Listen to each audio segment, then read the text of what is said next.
Okay, we are rocking and we are rolling.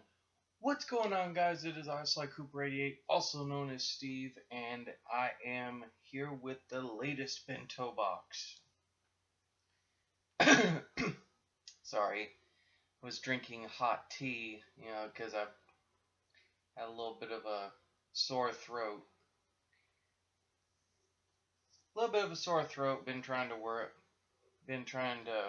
work on my vocals and stuff.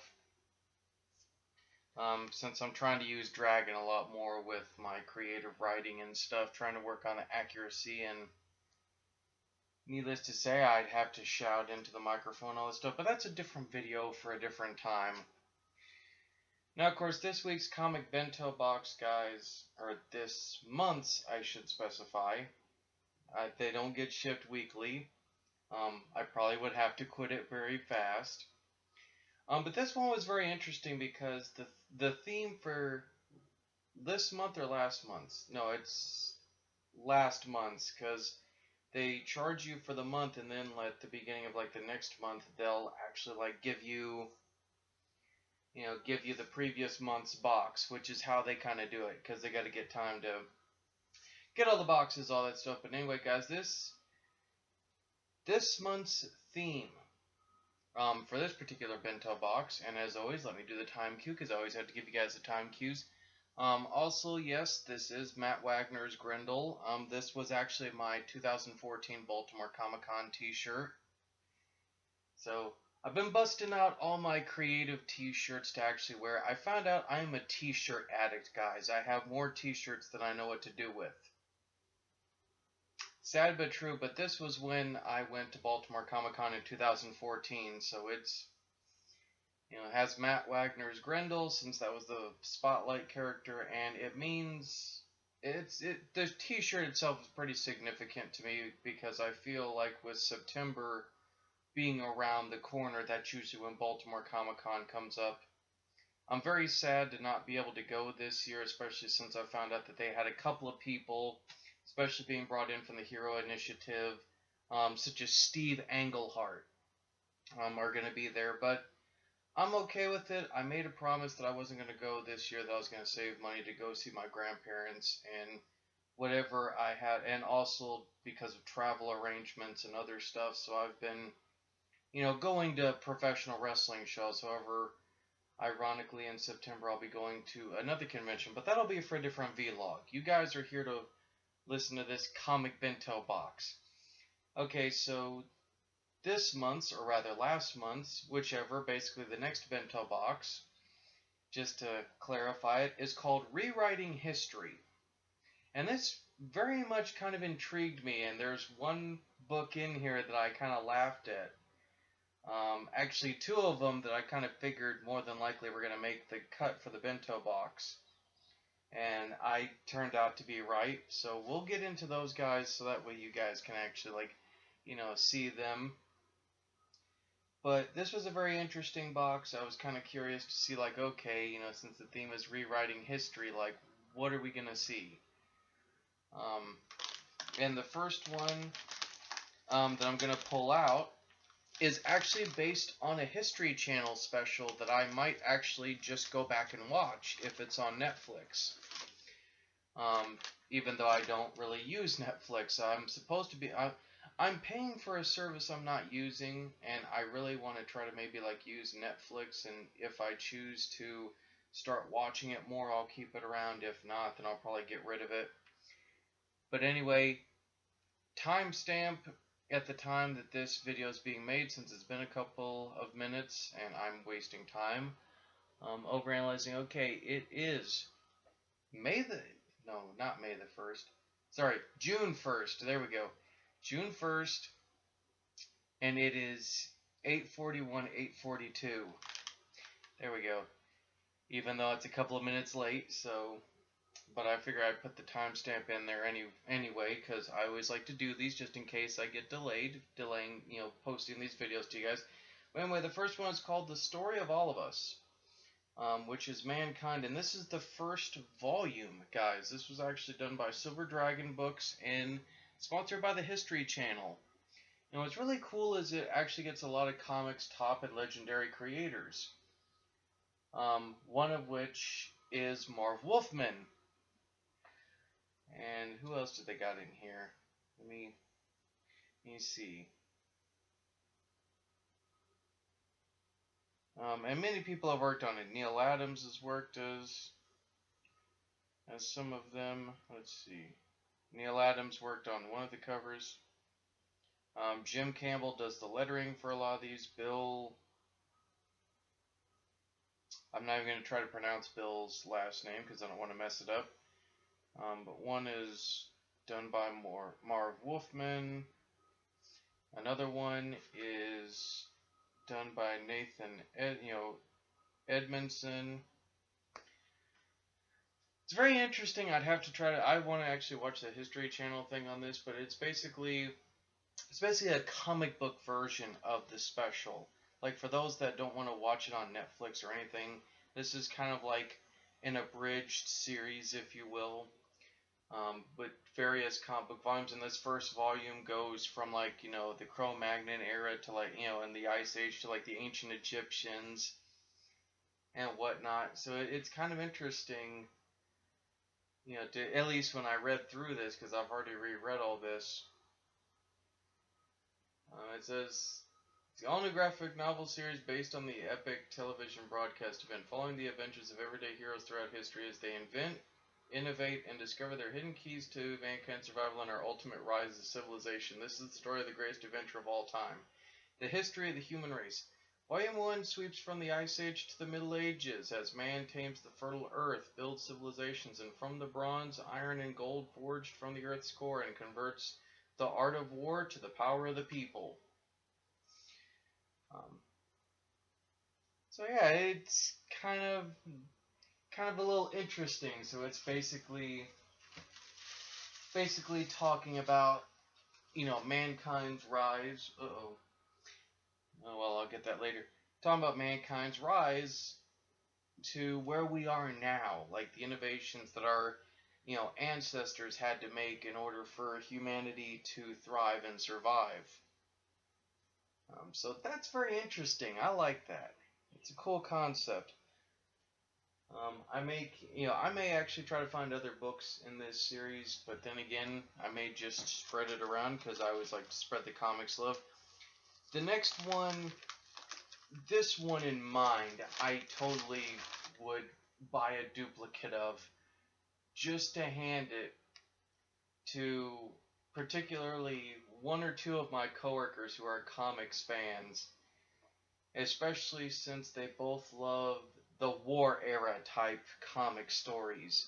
They're just wartime stories, and this one just stuck out to me like a sore thumb, and I enjoyed absolutely reading it. And I want to try to find more of it, is Kronos Commandos. This is basically the best way to describe Kronos Commandos is imagine, I'm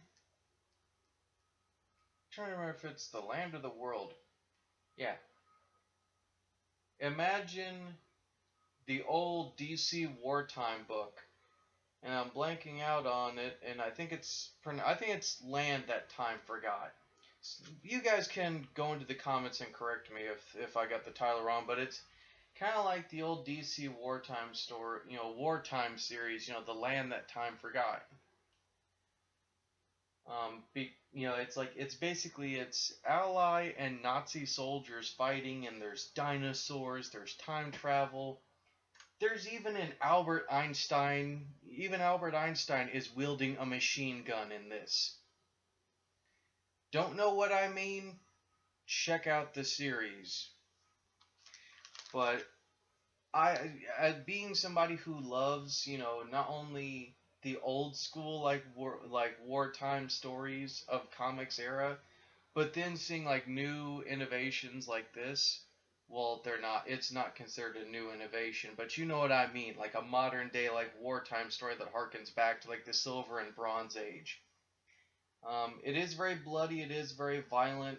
It does have that very gritty wartime feel. There's a lot of reference. There's quite a bit of reference to espionage, but also the concept is very interesting because what if the Allies and the Nazis back in the 30s and 40s had found a way to create time travel? And so basically, the character known as the Sergeant, his misfit of Kronos commandos, can stand against them. With the Cretaceous period being, their battleground. And they're facing raptors, giant spiders, and a towering Nazi, nemesis, like a legendary Nazi, one that's considered almost practically a god among the Third Reich, except for Hitler himself. The commandos must face many foes in the fight for the future. The body count is high and few will make it back alive.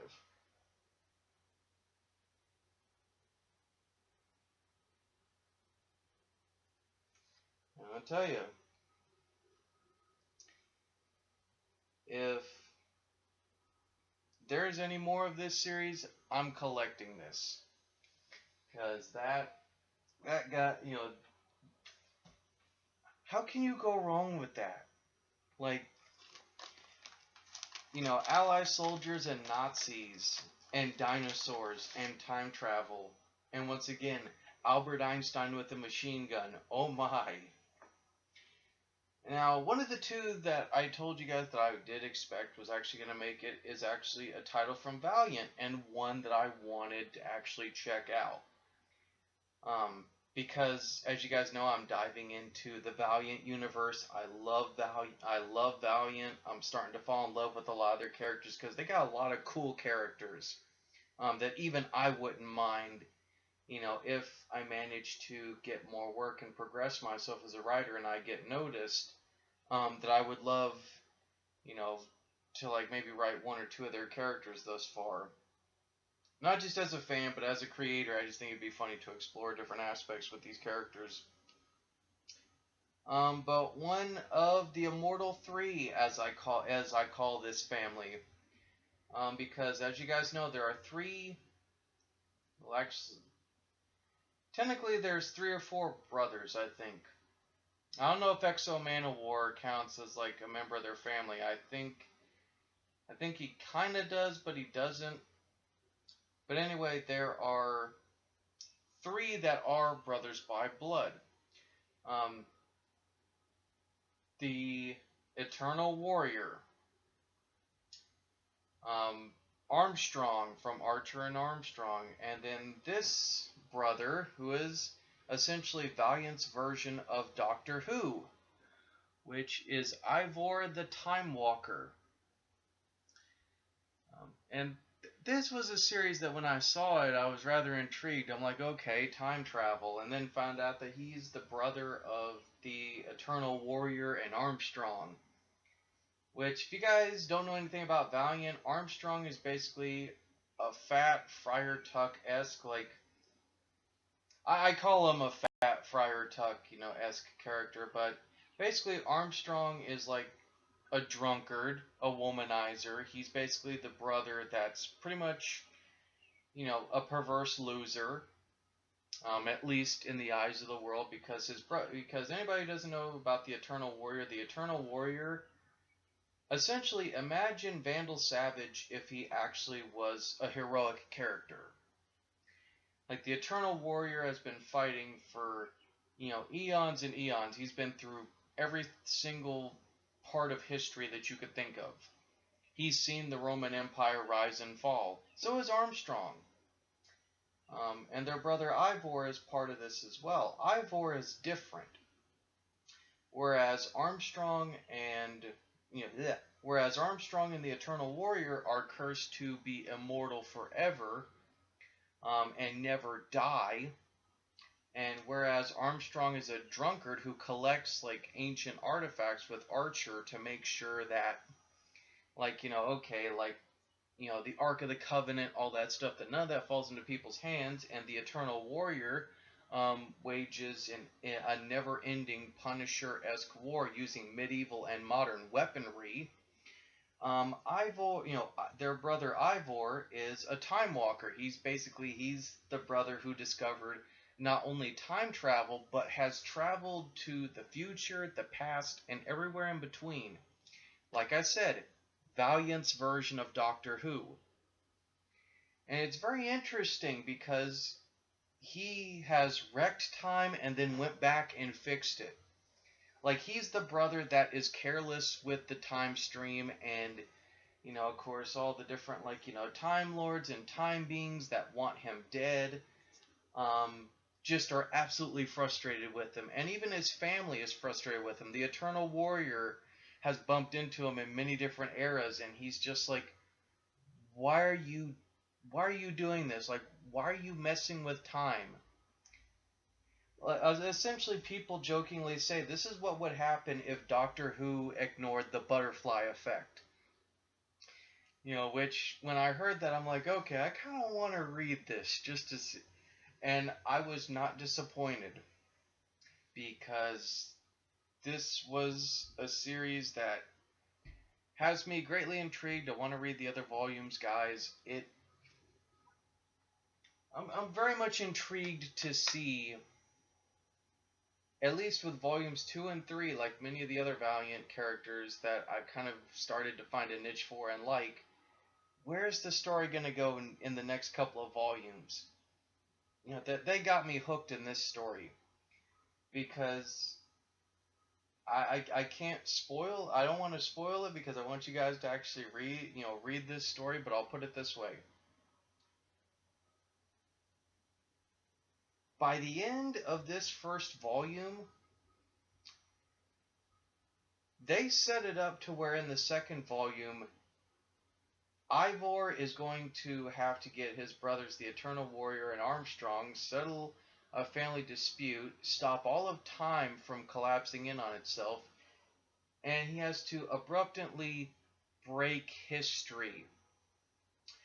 Not that he didn't break history, apparently killing a colonial general and somehow apparently exploding Hitler. Don't know what I mean? Read the first volume. You'll understand, what I'm talking about.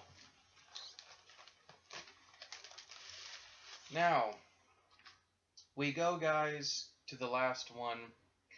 Um, and part of me doesn't want to actually give this away because it'd be fun because I already have actually a much older duplicate of this story. But if I need to, I'll get like another version of it or anything. This I'll probably actually give to one of my coworkers, just because, one of, one or two of his, sons, and or children, however you want to specify that, are kind of starting to ask me a lot of questions about comics, mainly especially related to the movies and storylines related to these characters, my very first comic book characters, and probably still my favorites, which is the Children of the Atom guys. Yes, they put Days of Futures Past into the rewriting history box for Comic Bento, which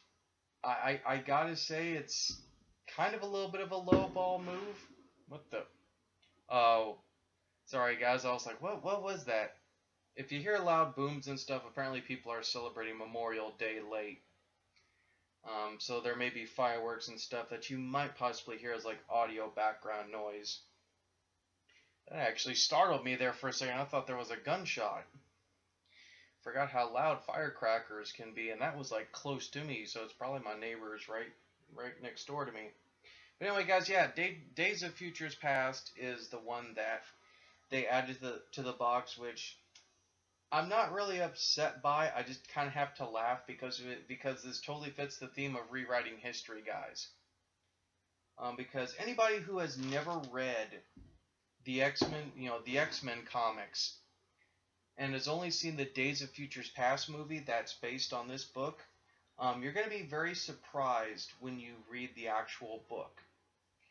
Because the book is so much more different than the movie. And I mean literally and figuratively. Like, Wolverine is an integral part of it, but it's more Kitty Pryde's comeuppance as an X-Man or X-Woman. And I definitely like that. I like the fact also that The biggest theme that I've seen, at least I've not seen the movie, guys, but from what people have told me, the biggest theme that does stay true to this is how they deal with the Sentinels. Um, so I'm not going to divulge into too much of that because I feel like I'll be trying to compare a movie I haven't seen and also comparing the book and stuff. But if you guys who have seen the movie and are looking into getting into comics, especially X-Men comics, go into the book with an open mind, just like vice versa. Those of you that went in with an open mind for the Days of Futures Past movie, but this is more for the people that have seen the movie but have never read the comic. Go into the comic with a different mindset than what you've seen in the movie, because what's in the movie versus what's in this is tremendously like different.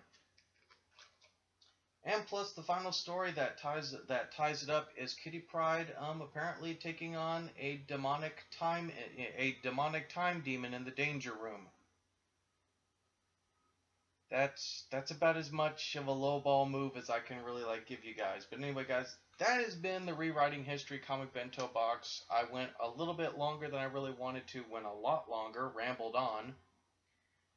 The next box that will be coming in from Comic Bento, guys, is called Fan Power, and I'm kind of curious to see what they mean by fan power.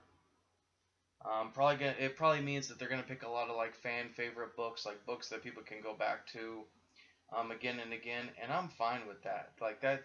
I love a lot of Comic Bento's themes, and I really, honestly, truly would love to, curate a bento box myself. But obviously, unlike Gail Simone, I don't have the credibility as a comic creator to be able to do that. But I love the Comic Bento people nevertheless. They've never really disappointed me with a box quite yet. I mean, there have been some books where I'm like, but I'm like, if it fits the theme, I can kind of go with it creatively because I'm like, okay, I whatever books I don't like that are in my bento box collections, I usually end up giving some books away to people anyway. So like I said, I've already got Days of Futures Past. I actually have, I think, one of the original prints of the actual graphic novel. So I'm gonna probably pass this on to one of my coworkers, especially one of them whose kids have seen the movie that Days of Futures Past was based on. The X-Men movie. I'm getting cross-eyed and tongue-tied here. But anyway, that is it, guys. So I will see you next month with next month's bento box review, unboxing, whatever you want to call it. I'm probably gonna go grab a drink of water. Try to clear my throat out a little bit because it's a little scratchy. And I'm probably gonna assemble, a bento box for one of my coworkers tomorrow. So anyway, that's it, guys. I'll see you guys in the next video. And until then, have fun. And I also got word that my nerd block should be coming over the weekend, so timestamp that and do that video when it comes out. So Saturday, according to this, since it's June 1st. But I will timestamp that when I actually, get to the video and do the review and unboxing and whatnot for that as well. So till then, I will see you guys later.